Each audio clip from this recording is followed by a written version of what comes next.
Shalom Pak Bambang, saya mau izin bertanya, apakah Sabat itu untuk orang Kristen juga? Mohon pencerahannya. Kemudian yang benar di hari Minggu. Kenapa hari Sabat? Hari Sabat kan sudah masa lalu itu. Nah kalau saya ngomong begini nanti teman-teman yang tidak merayakan hari Minggu marah ke saya. Maka kalau jawaban saya hanya memikirkan GKI Papua, saya makan yang benar hari Minggu selesai kan. Tapi kalau saya hanya ngomong begitu, besok saya langsung diserang sama teman-teman Advent. Benar tidak? Nah ini sulitnya, jadi saya itu sebetulnya jujur aja, jadi saya itu tidak gampang loh saudara-saudara. Angel, sulit karena apa? Saya membawa misi untuk bagaimana gereja-gereja itu tidak mewarisi dendam masa lalu. Gereja yang memaafkan diri sendiri, memaafkan sejarah dan menatap masa depan bersama. Itu diawali dari kajian-kajian seperti ini. Saya biasanya ngajak baca Alkitab. Coba, kalau Anda menentukan ibadah kita harus hari Sabat, ya. Sekarang hari Sabat itu diperingati karena apa? Kalau menurut kitab Keluaran karena 7 hari lamanya Tuhan bekerja dan pada hari ke-7 dia istirahat. Istirahat itu bukan karena capek, karena memuliakan hari itu. Tapi kalau Anda baca kitab Ulangan ada kaitannya pula dengan keluaran dari tanah Mesir. Coba kita baca kitab Ulangan pasal 5. Kitab Ulangan, ya ini kitab tadi yang saya baca tadi yang pertama Keluaran, sekarang kitab Ulangan. Kita membaca pasal 5.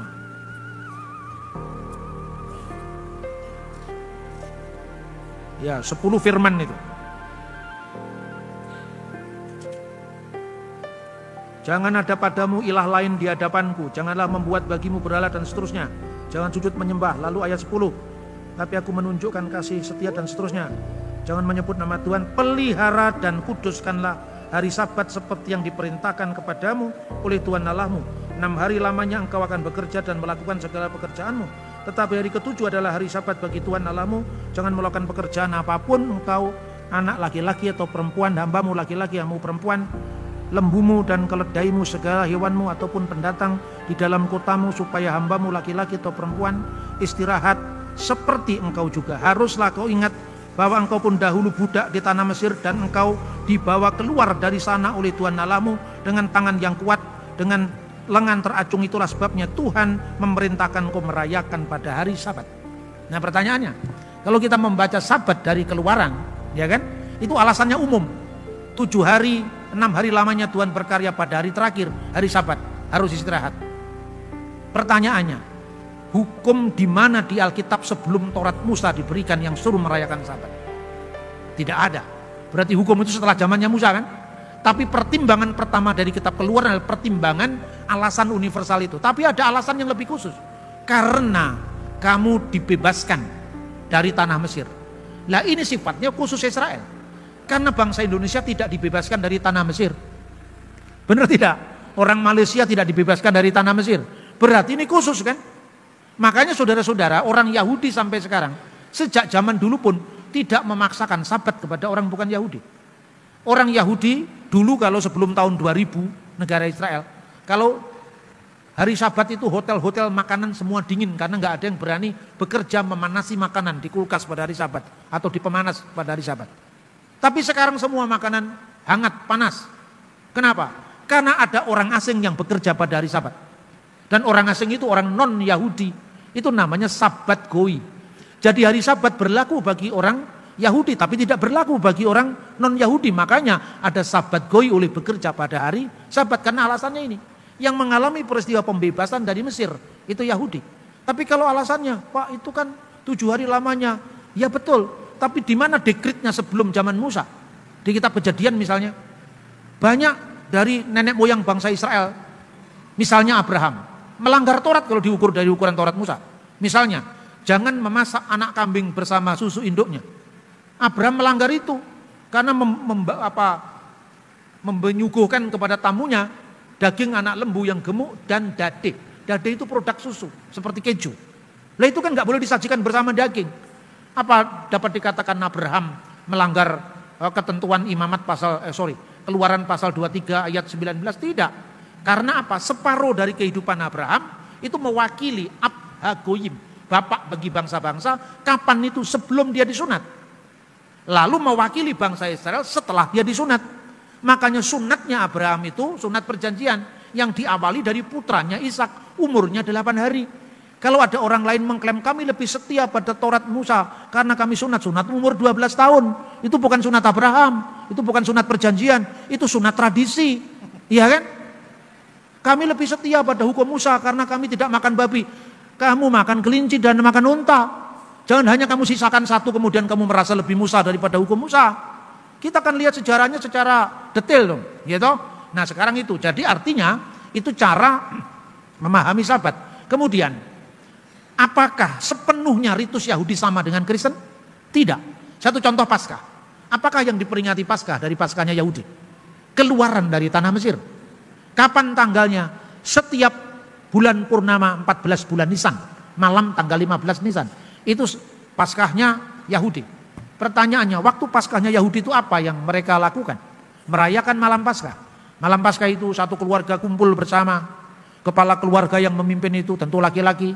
Dan anak laki-laki yang baru bar miswah. Umur 12 atau 13 tahun. Mengawali setelah menyalakan lilin. Mereka mengawali dengan pertanyaan, apakah bedanya malam ini dibandingkan dengan malam-malam yang lain? Lalu kepala keluarga yang laki-laki itu mengatakan, inilah malam ketika Tuhan membaca kitab Ulangan tadi. Dengan tangan yang perkasa membebaskan dia dari tanah Mesir. Maka sekalipun kita punya kebijakan, kekayaan, tapi tidak ada yang mengalahkan kisah tentang Paskah. Lalu di situ ada potongan daging anak domba yang disembelih pada waktu Paskah itu. Potongan daging anak domba itu disajikan bersama sayur-sayur tertentu yang tumbuh di tanah suci dengan sejenis salad. Lalu ada roti yang tak beragi yang dipecah-pecahkan. Ada anggur. Nah, sekarang tibanya memecah-mecahkan roti. Roti dipecah-pecahkan lalu diberkati. Berkat dibaca, kemudian mereka mengucapkan begini. Inilah roti sengsara yang dimakan oleh nenek moyang kita di tanah Mesir. Halahma annia diakalu afaktana bi'ar'a de Misraim dalam bahasa Aramaik. Lalu anggur dituangkan, diberkati, berkat piala anggur. Inilah anggur sengsara yang diminum nenek moyang kita di tanah Mesir. Yesus pun merayakan Paskah yang sama kan? Benar apa tidak? Di rumahnya seorang yang membawa kendi berisi air, itu rumahnya Markus. Menulis Injil kedua, tempatnya di Yerusalem. Rumahnya menampung 120 orang. Apakah Yesus ada potongan daging anak domba waktu Paskah Yesus itu? Tidak ada, berarti pas penghayatannya beda lagi dengan Yahudi. Apa waktu potongan tidak ada daging anak domba, apakah Yesus waktu Paskah itu dia mengucapkan mecah-mecahkan roti memberkati? Ada. Tapi inilah roti sengsara yang dimakan nenek moyang kita di Mesir. Apakah Yesus mengatakan begitu? Tidak. Tapi dia mengatakan inilah tubuhku yang dipecah-pecahkan. Perbuatlah ini sebagai peringatan akan daku. Sejak saat itu ada peringatan yang namanya Ekaristi atau perjamuan kudus. Pertanyaannya, perjamuan kudus itu dilakukan pada hari apa? Tidak hari Sabat. Coba kalau misalnya dia pada perayaan-perayaan Yahudi, kumpul bersama orang-orang Yahudi yang belum percaya Yesus. Terus orang Kristen menjadi kepala dari perjamuan itu dan mengucapkan, inilah tubuh Yesus, kan dilempari batu. Karena sinagoganya kan masih sinagoga Yahudi yang menolak Yesus. Belum jadi Kristen. Makanya di mana orang Kristen melakukan perayaan khusus itu? Kita bisa membaca di Kisah Rasul ya. Kisah Rasul pasal 2 ya, pasal 2, cara hidup jemaat mula-mula. Ayat 42. Mereka bertekun dalam pengajaran para rasul dan persekutuan dan memecahkan roti dan berdoa. Orang Kristen punya memecahkan roti dan berdoa. Tapi mereka di bait Allah, tetap di bait Allah. Cuma ketika memecah-mecahkan roti tidak lagi di bait Allah atau lagi di rumah ibadat Yahudi. Dengan bertekun, ayat 46, dengan bertekun dan sehati mereka berkumpul tiap-tiap hari dalam bait Allah. Bait Allah yang belum percaya Yesus loh itu. Bait Allah yang tidak ada inilah tubuh Yesus yang dipecah-pecahkan, tapi ini roti sengsara tadi. Ritualnya semuanya seperti itu, kalau itu ritual di rumah-rumah. Lalu mereka memecahkan roti di rumah masing-masing secara bergiliran dan makan bersama-sama dengan gembira dan tulus hati. Mereka memecahkan roti tidak di rumah-rumah ibadat Yahudi, tapi di rumah mereka masing-masing. Maka perbedaannya tidak menjadi kontroversi di kalangan Yahudi. Harinya pun sudah berbeda dengan hari Sabat. Kita bisa membaca di Kisah Rasul pasal 20 ayat 7. Pasal 20 ayat 7 ini itu terjadi juga di luar orang Yahudi, tapi mereka yang beragama Yahudi, yaitu di luar tanah suci. Misalnya Kita bisa membaca di dalam pasal 20 ayat 7. Pada hari pertama dalam minggu itu ketika kami berkumpul untuk memecah-mecahkan roti. Mereka berkumpul memecah-mecahkan roti, maksud perjamuan kudus. Itu hari pertama minggu itu. Di mana kebiasaan mula-mula sebelum mereka ada gedung gereja? Di rumah mereka masing-masing. Akhirnya rumah mereka masing-masing pada hari pertama minggu itu akhirnya menjadi gereja yang mulai terlepas dari sinagog. Terlepas dari rumah ibadat Yahudi di Kapernaum, rumah ibadat Yahudi di Nazaret, mulai ada sinagog-sinagog Kristen. Arkeologi mencatat sinagog Kristen pertama itu rumah di mana Yesus melakukan perjamuan malam bersama para murid.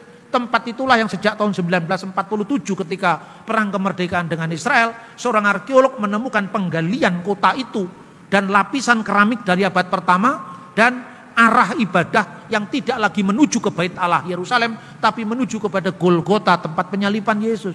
Masa transisi ini harus dikupas. Sebab kalau kita membaca Alkitab tanpa melihat konteks sejarah, kita otak-atik sesuai dengan cara berpikir modern kita. Kan Sunday itu sun, matahari, day itu hari, hari dewa matahari. Alkitab ditulis tidak dalam bahasa Inggris bro, tapi bahasa Ibrani dan Yunani. Tidak ada kata Sunday, yang ada Yom Rison, hari pertama atau Yom Echad.